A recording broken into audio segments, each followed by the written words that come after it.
Well, hello. Today we're talking about melody writing. And melody writing, where do we even start? It can be confusing if you've never done it before, and it can be really confusing if you've never taught melody writing before, and now you're expected to be a teacher of melody writing. Where do we even start, and how can we make it simple? And today we're going to use 3 tips, and I call this the KISS method, and that is keep it super simple. So share with me if you have ever wanted to do some composing or even taught composing. Go ahead and just share with me, yes, I've taught composing, or no, I don't know about composing. Go ahead and share that with me because it can be confusing, but I'm going to help you out today. My name is Glory St. Germain from Ultimate Music Theory. And today we're going to explore the basic rudiments and the level 4 supplemental rudiments workbook to help you teach how to start composing with your students using root quality chord symbols. So in the basic rudiments workbook, that's the yellow workbook, students are learning about chords built on the tonic, the first, the subdominant, the 4th degree, and the dominant degree of a major or minor key, both in solid and broken, and in root position and in inversion. So that's what they're learning about in the basic rudiments workbook.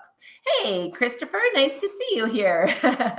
Yes, it can be confusing. I want to compose and I don't know how to teach it. Well, you're in the right place, Christopher, because I felt exactly the same way when I first started teaching composition.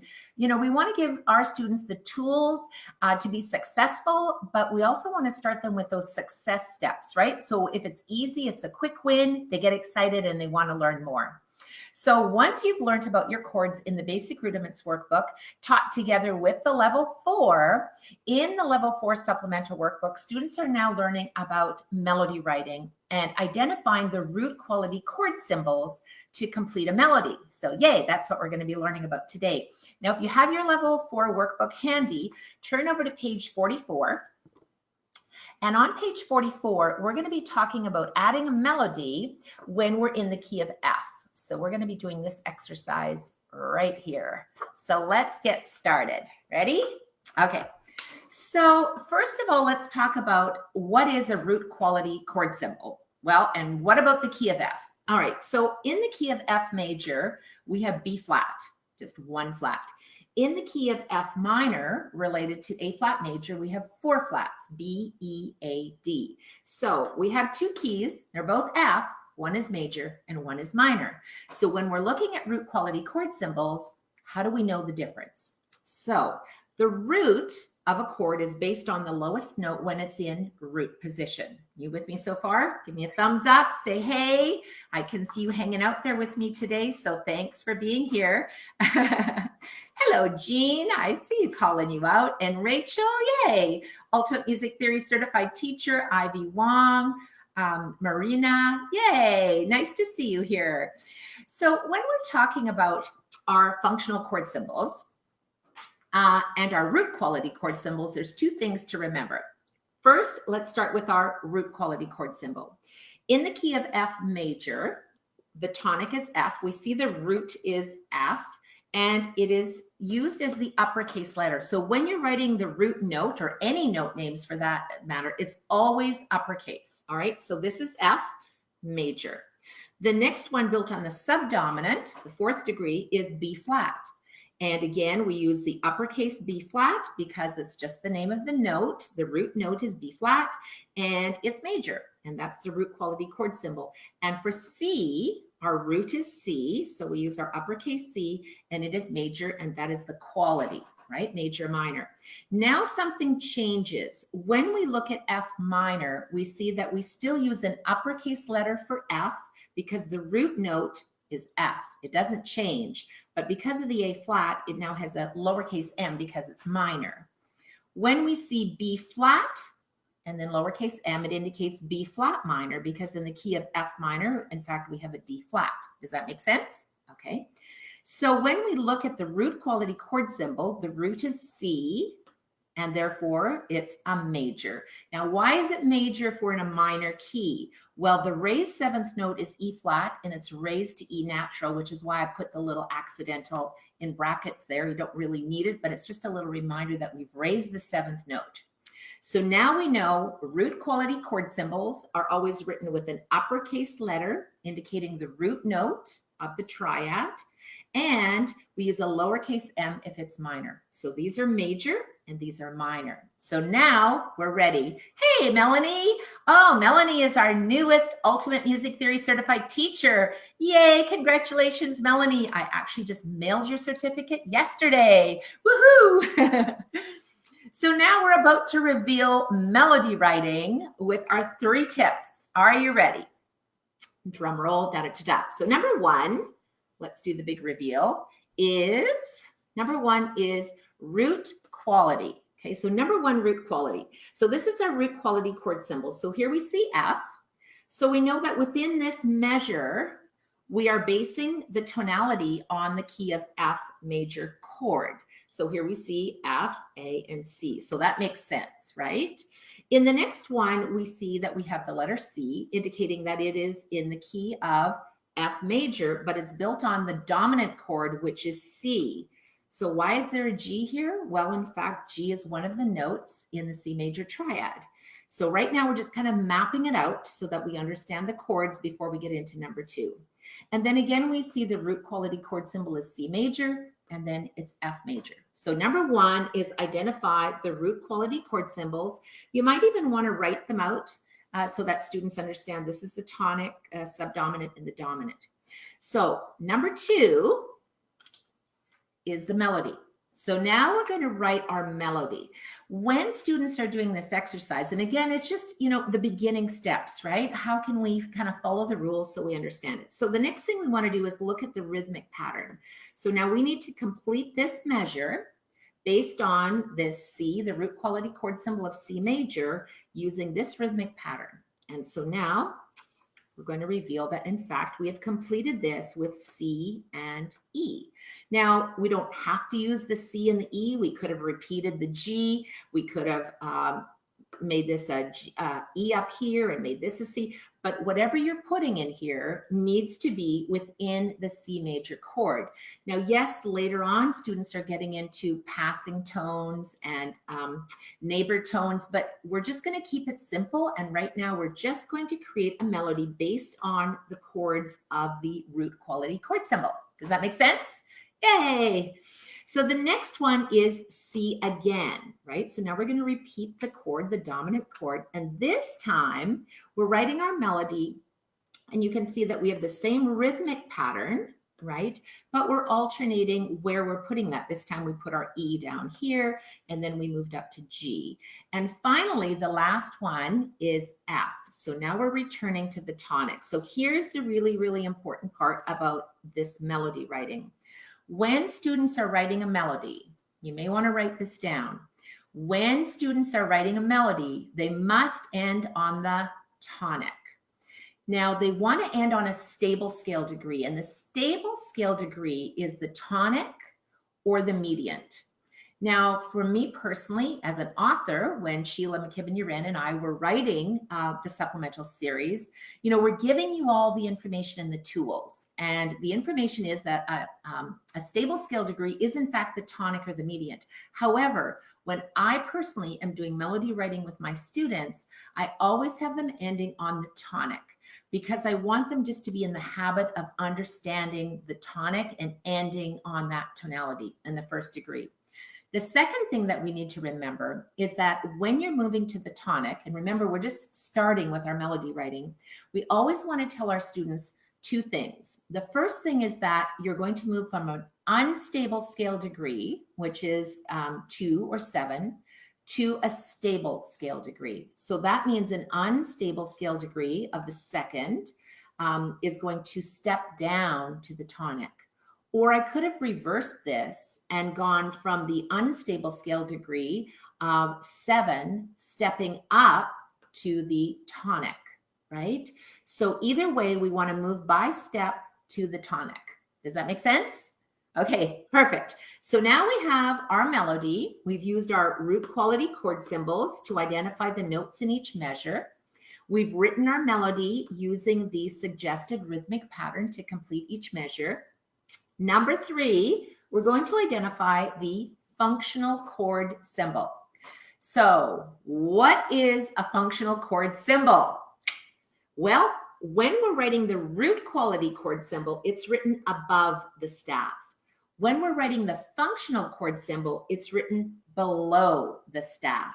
So the functional chord symbol is written using Roman numerals. So when you're having Roman numerals, for the tonic, it's an uppercase 1.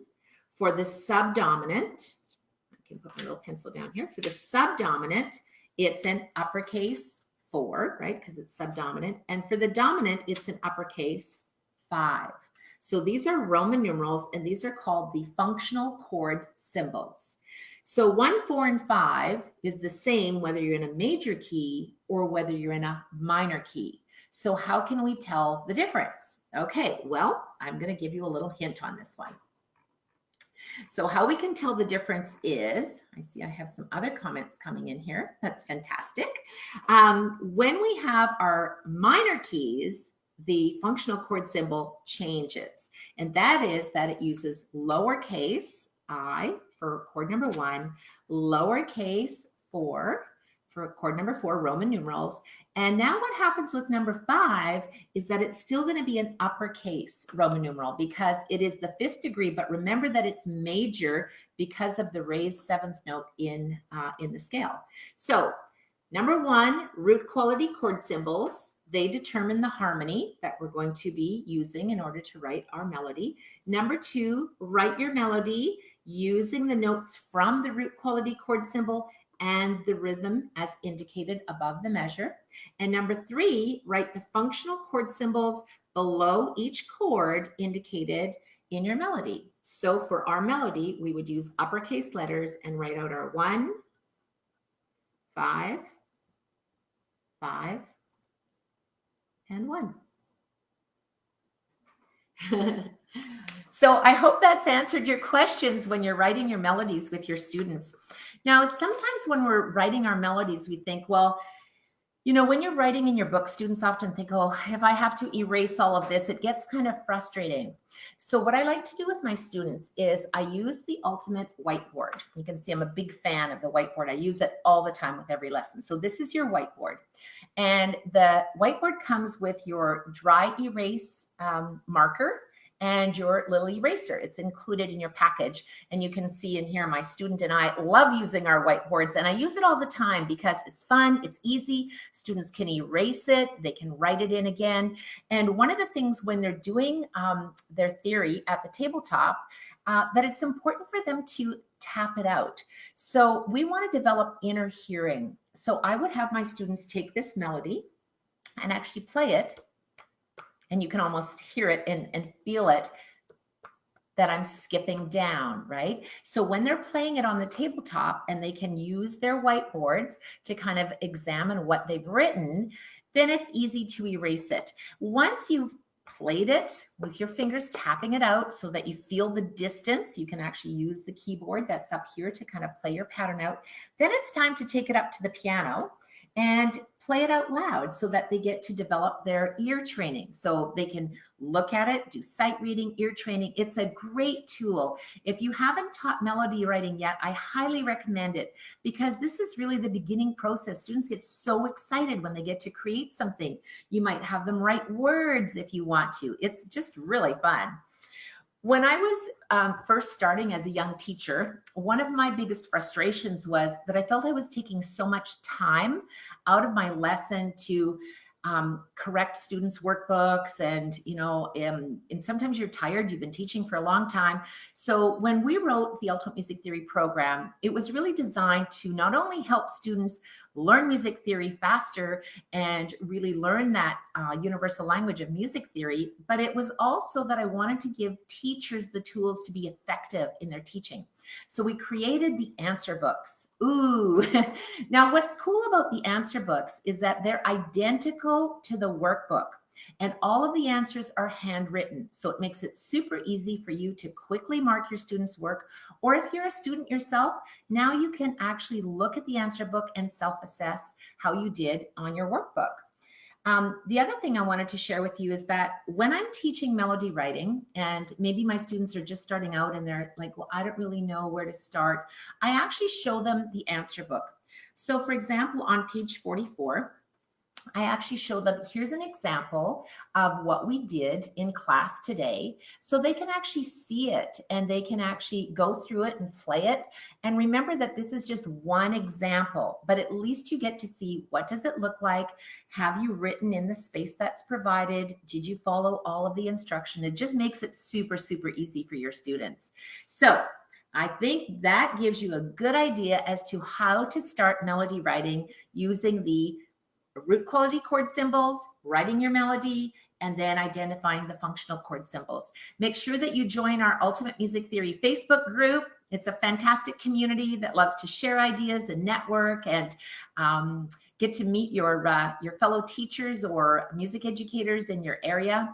I also want to tell you too, this is big news now, to make sure to subscribe to the Ultimate Music Theory YouTube channel, because we have got new videos that we're putting out every week on the Ultimate Music Theory YouTube channel. Make sure to subscribe to the channel, because that's the only place you're going to get to see the videos. And if you have any questions, of course, we're always here for you. So you can simply go to ultimatemusictheory.com and check out all of the free resources. Of course, you can purchase your Ultimate Music Theory workbooks there. And I think we got you covered. So thanks for hanging out with me today. There's Sola saying so long, and Tito hanging out. Till next time, have a fantastic day. And if you're writing a melody, make sure to share it in our Ultimate Music Theory Facebook group, because I'd love to see what you're writing about. And if you have any tips or tricks that you do with your students, don't forget to share, because we're all about sharing and learning together. So have a fantastic day from Ultimate Music Theory, Sola and Tito.